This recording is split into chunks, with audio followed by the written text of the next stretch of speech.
జరిగినటువంటి కొద్ది రోజుల క్రితం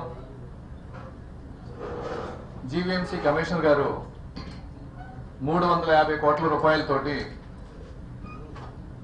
నగర అవసరాల కోసం అంటే తాగునీటి కానివ్వండి, పారిశ్రామిక అవసరాలు కానివ్వండి, వాణిజ్య అవసరాలు కానివ్వండి, ఇప్పుడున్నటువంటి లోటు 26 MGDల వాటర్ లోటు ఉంది.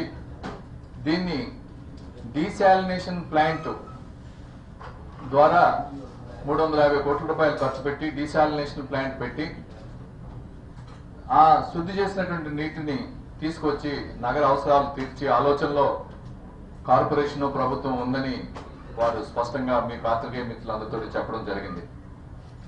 అంటే మున్సిపల్ కార్పొరేషన్ 30 MGDలకి 350 కోట్ల రూపాయలు, వాళ్ళు 45 MGDలకి 450 కోట్ల రూపాయలు వెరసి వీరిద్దరూ కూడా వీస్కోలో భాగస్వాములు అయ్యి ఈ భాగస్వాములు పెడదాం అనుకునే ఖర్చు 800 కోట్ల రూపాయలు.